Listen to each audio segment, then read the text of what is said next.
¿cuáles serían los efectos de la inflación en lo que se denomina economía real y los factores de producción en República Dominicana? ¿A qué se debe el aumento de la inflación en cifras de más de 2 dígitos? ¿Cómo nos impacta el desbalance de los mercados de grano en el mundo, tales como el trigo, por ejemplo? Buscamos un poco de luz a estas y otras preguntas junto al reputado economista José Manuel Luna Valiente. Gracias por acompañarnos, don José Manuel. Bienvenido a Esto No Tiene Nombre.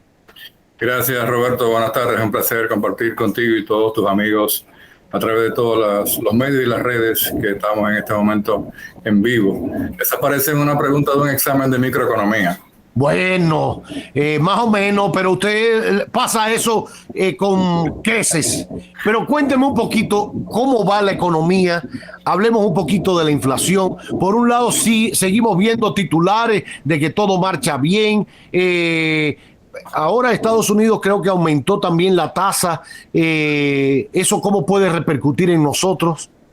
Ok, vamos a responderte las 3 primeras preguntas juntas y a unirla con las inquietudes que tiene, que también son las inquietudes de toda la población.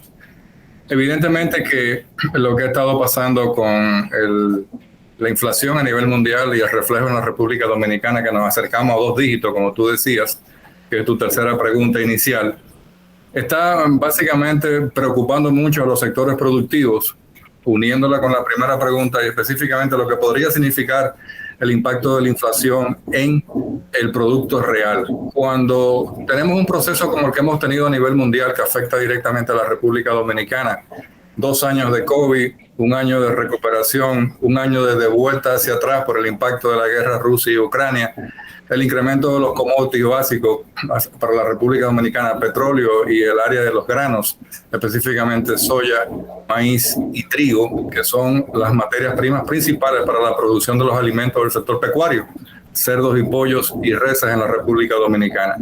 El temor que podemos tener es que esta inflación sobre inflación, que se pueda convertir en una estanflación, que quiere decir, y va muy unido a la inquietud tuya del producto real, de que cuando el producto real baja, se produce una estanflación. O sea, quiere decir que la economía está en decrecimiento y está por debajo de 0.1% y se convierte en negativo.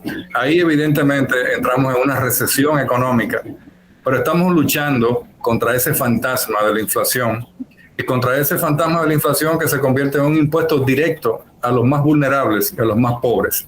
La inflación es el impuesto que pagan los pobres porque no tienen cómo retribuir la falta de presupuesto y poder cambiar bienes y servicios que consumen por otros a los cuales no tienen acceso. Entonces, ¿cómo ha impactado todo esto y sigue impactando? Y esa es la segunda pregunta tuya con relación a la parte de los mercados y los granos. Específicamente, impacta tanto que, mira, Roberto y amigos que nos ven, para que tengamos una idea de lo que significa para la República Dominicana el tema de Rusia y Ucrania, Ucrania produce el 10% de toda la producción de trigo que se produce en el mundo entero. A veces la gente piensa de la guerra de Rusia y Ucrania y dice, pero Ucrania es un paisito. Ucrania es el segundo país más grande en territorio después de Rusia en Europa. No es simplemente un paisito. Entonces, un país con mucho potencial y con muchas estructuras productivas que lo convierten en un país competitivo en el mundo en sectores muy importantes. Pero Rusia, a su vez, es el productor del 40% de los fertilizantes hidrogenados y que vende a todo el mundo. O sea, el 40% de todos los fertilizantes que se producen en el mundo los produce Rusia y los vende al mundo entero. Entonces, ¿cuál ha sido el impacto adicional que se añade a todo lo que significó el COVID? Que recuerda, Roberto y amigos, que el 2020 fue un año fantasma. O sea, decrecimos un menos 6.7% y los sectores productivos estuvieron paralizados. Ahí es que nace la inflación, cuando las economías del mundo empiezan a recuperarse y empiezan a encender los motores de los sistemas de producción. Entonces, todo ese impacto de la guerra de Rusia, que es lo que ha venido a colapsar las economías mundiales, tanto así que las previsiones todas en el mundo han bajado. En el caso de América Latina, las previsiones de CEPAL hace una semana 1.7% de crecimiento. República Dominicana junto a Panamá 5.7%, 5.5% de República Dominicana. Pero el dato que te quiero soslayar y que quiero dejar en la mente de los que nos están escuchando, y para que vean el impacto poderoso que tiene el tema de los commodities sobre la economía dominicana, porque somos un importador neto de petróleo, de trigo, soya y maíz, específicamente. De marzo del 2021 a marzo del 2022, entre los tres productos principales de exportación para la producción de bienes finales de consumo de la pecuaria y agropecuaria, el promedio de incremento a nivel mundial, un 70%. Madre mía. Un 70% entre los tres productos principales. Y si a eso tú le añades el aceite de soya, otros productos agrícolas, o sea, estamos realmente en una condición en donde ya el mismo presidente Abinader ha dicho, y lo dijo con sinceridad, este es un año malo, este es un año de grandes pruebas. A pesar de eso, y ahí va con tu cuarta pregunta, de que los números del Banco Central dicen que crecimos un 6.4% en marzo para un 6.1% promedio acumulado de enero a marzo, un 6.2, 5.8 y 6.4, 6.1 promedio para los primeros 3 meses. Realmente la economía está creciendo porque está respondiendo a una serie de situaciones reales que están pasando a nivel de demanda de bienes y servicios. Que la demanda de bienes y servicios no esté acorde con la oferta de los mismos o con la capacidad que tengamos de comprar los mismos es otra cosa. Pero sí es cierto que a pesar del crecimiento, hay un empobrecimiento de la economía dominicana y de los consumidores que afecta directamente y mucho más, primero a los más vulnerables, a los pobres. Cuando decimos pobres, hemos hablado siempre de pobreza, y tú lo sabes, has visto muchos informes, y de extrema pobreza.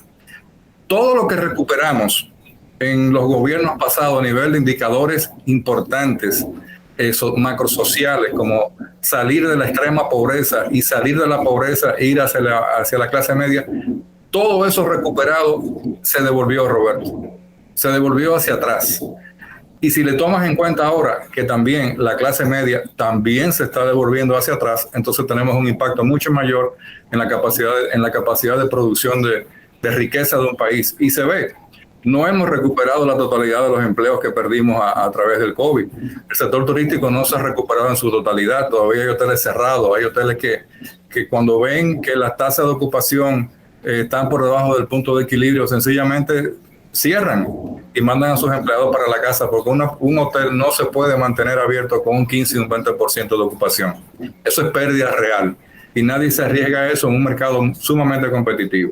Cuando decías también, que fue tu quinta pregunta, el incremento de las tasas de política monetaria continúa, y el movimiento que hizo la Reserva Federal hace apenas 24 horas de incrementar 0.5% a la tasa de política monetaria, nunca visto en los últimos 22 años.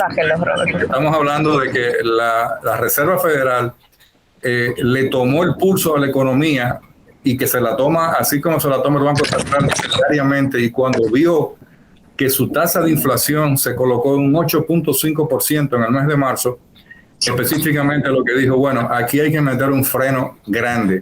Y el freno va directamente a la masa monetaria, o sea, a la liquidez para financiar actividades productivas, actividades de comercio y o actividades normales. La gente dirá, bueno, pero ¿y si los bancos no prestan?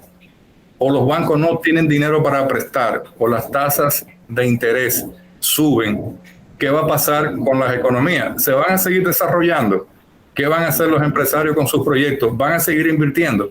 La respuesta es que sí, porque la tasa de interés de un proyecto de inversión, y todos lo sabemos, es simplemente un costo de un proyecto y de una proyección de un proyecto que está contra la rentabilidad de ese proyecto.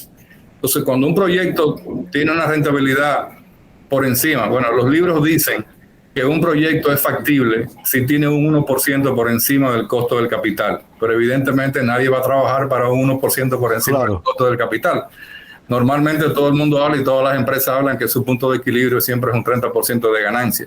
Ahora, depende de los proyectos. Hay proyectos de retorno rápido, hay proyectos de retorno medio y hay proyectos de retorno largo. Los proyectos públicos se convierten en proyectos de retorno de tasa de interés social, en donde la rentabilidad no importa, sino que lo que importa es el valor agregado social que produce una sociedad. Y pongo el ejemplo del metro, recordemos todas las críticas al metro, que el metro esto, que el metro aquello, que el metro cuesta tanto, que hay que subsidiarlo, pero el subsidio del metro contra el valor agregado que produce en la economía es mínimo. ¿Por qué? Porque tú llegas más rápido a tu casa, tú tienes higiene en el transporte, tú no sudas, tú te puedes levantar más tarde, tú cumples con todas tus actividades. Entonces, cuando tú empiezas a calcular todos esos efectos, y eso se calcula en economía y lo calcula cualquiera, tú empiezas a jugar con los números y tú dices, bueno, pero el metro realmente tiene una tasa positiva. Entonces, ahora, yo quería, a propósito de lo que usted acaba de mencionar una palabra que es subsidio, y ahorita hablaba de todo el tema económico, el temor de que lleguemos a una estanflación, cero producción o muy baja producción, ya unido a una inflación.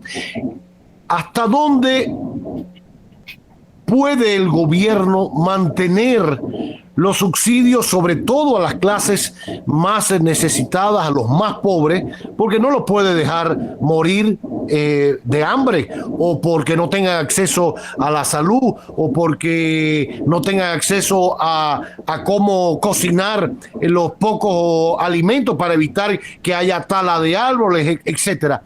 ¿Hasta dónde en este complejo rompecabezas un país como el nuestro, con todo lo que usted planteó de las materias primas por donde van, un 70% que aumentaron, todo lo que ha influido la guerra y todo lo que sabemos, puede aguantar que, por ejemplo, no sé cuántos miles de millones en subsidio a los combustibles en lo que llevamos de año? Casi por semana era 1.000 millones por semana se estuvo en algún momento subsidiando el combustible, más todo lo que se ha subsidiado también a la agricultura para precisamente los fertilizantes, la urea que subió, etcétera. ¿Hasta dónde? ¿Cuál puede ser el tope para que sea viable? Mira, déjame arreglar la pregunta tuya. No se trata de aguantar ni hasta dónde, sino que hay que seguirlo haciendo. O sea, aquí no hay techo, porque tú no puedes taparle, o sea, tú no puedes llevar a las clases vulnerables, que tú lo metes en un cuarto, le dices, mira, tú no te pegues mucho porque te va a chocar la cabeza, y al mismo tiempo el techo empieza a bajar y a presionarte.